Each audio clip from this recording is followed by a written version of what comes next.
Welcome back to the channel. We hope you're having a blessed day wherever and whenever you are.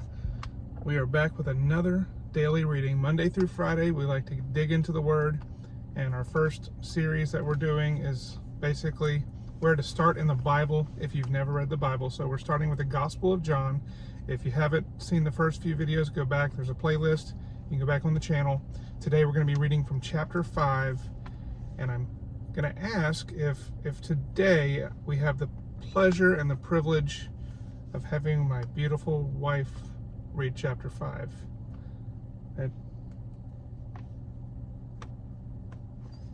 It's Jesus heals a man at a pool. And again, in case you missed it, we are reading out of the ERV, the easy to read version. It's a super simple translation. It's upside down and it's backwards, but it's a super simple translation. However, it's not a common translation you'll find in your local store, so it's not likely you'll have it on your bookshelf, but you can download the YouVersion Bible app. There's a little drop-down box with like 100 different translations to choose when you're reading the Bible on the app. So you can use the little drop-down box there. Select ERV, easy to read. But you can listen to it too. Yeah, so yeah, just about every translation, well, not all of them, but there are a lot of translations that you choose on your Bible app. They will actually have several different narrators to choose from if that translation has a narration available. It's an awesome, amazing app. You can do plans, invite your friends. It's almost like a social media app, really, for Bible plans. So most people probably thought we were nuts. Yeah, people are watching and they're getting in their cars and they're leaving. That was awkward. I wasn't paying attention. The guy, like, they were in the car, they were sitting here staring at us. They sat there for a long time. They backed out, drove around, came back, and parked there again. They need to hear the word too. We'll roll the window down. No, we won't. Jesus heals a man at a pool. Later, Jesus went to Jerusalem for a special Jewish festival. In Jerusalem, there is a pool with 5 covered porches. In Aramaic, it is called Bethsaida. This pool is near the Sheep Gate. Many sick people were laying on the porches beside the pool. Some of them were blind, some were crippled, some were paralyzed. One of the men lying there had been sick for 38 years. Jesus saw him laying there and knew that he had been sick for a very long time. So he asked him, "Do you want to be well?" The sick man answered, "Sir, there is no one to help me get into the water when it starts moving. I try to be the first one into the water, but when I try, someone else always goes in before I can."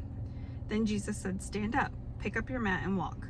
Immediately the man was well. He picked up his mat and started walking. The day all this happened was a Sabbath day. So some Jews said to the man who had been healed, "Today is the Sabbath. It is against our law for you to carry your mat on the Sabbath day." What? But he answered, "The man who made me well told me, 'Pick up your mat and walk.'" They asked him, "Who is the man who told you to pick up your mat and walk?" But the man who had been healed did not know who it was. There were many people there, and Jesus had left. Later, Jesus found the man at the temple and said to him, "See, you are well now, but stop sinning or something worse will happen to you." Then the man left and went back to the Jews who questioned him. He told them that Jesus was the one who made him well. Jesus was doing all this on the Sabbath day, so these Jews began trying to make him stop. But he said to them, "My Father never stops working, and so I work too." This made them even more determined to kill him. They thought it was bad enough that he was breaking the law about the Sabbath day, and now he was saying that God is his Father and making himself equal with God. Jesus has God's authority. But Jesus answered, "I assure you that the Son can do nothing alone. He does only what he sees his Father doing. The Son does the same things that the Father does. The Father loves the Son and shows him everything he does."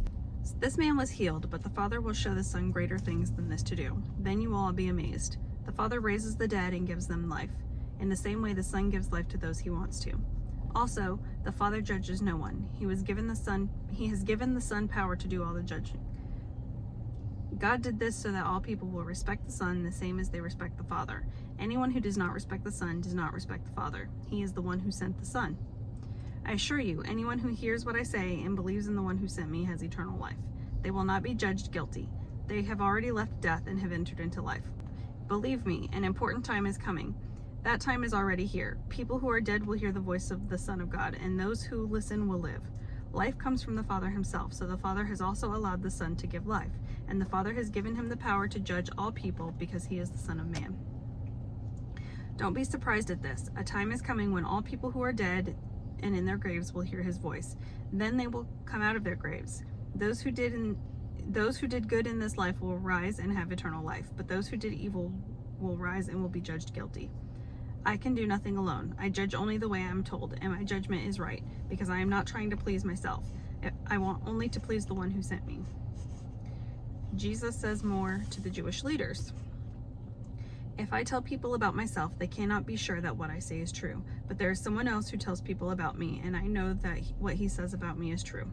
You sent men to John, and he told you what is true. I don't need anyone to tell people about me, but I remind you of what John said so that you can be saved. John was like a lamp that burned and gave light, and you were happy to enjoy his light for a while. But I have a proof about myself that is greater than anything John said. The things I do are my proof. These are what my Father gave me to do. They show that the Father sent me, and the Father who sent me has given proof about me himself. But you have never heard his voice, and you have never seen what he looks like. The Father's teaching does not live in you, because you don't believe in the one the Father sent. You carefully study the scriptures. You think that they give you eternal life. These same scriptures tell about me, but you refuse to come to me to have that life. I don't want praise from you or any other human, but I know you. I know that you have no more love for God. I have come from my Father and speak for him, but you don't accept me. But when other people came speaking only for themselves, you accept them. You like to have praise from each other, but you never try to get the praise that comes from the only God. So how can you believe? Don't think that I will be the one to stand before the Father and accuse you. Moses is the one to accuse you, and he is the one you hoped would save you. If you really believed Moses, you would believe me, because he wrote about me. But you don't believe what he wrote, so you can't believe what I say. That was John chapter 5, and that was awesome. If you want to see or hear Casey read more chapters, comment down below. It was phenomenal. Guys, that was John chapter 5, of course, in the ERV. We hope that this encourages you to dig in the Word daily. Like I said, Monday through Friday, we'll do it on the channel here. We'll continue until John is finished. And then I have a plan to do another kind of a series. We'll announce that more as we get closer. Meet us back here tomorrow for John chapter 6. And until then, God bless, and subscribe down below.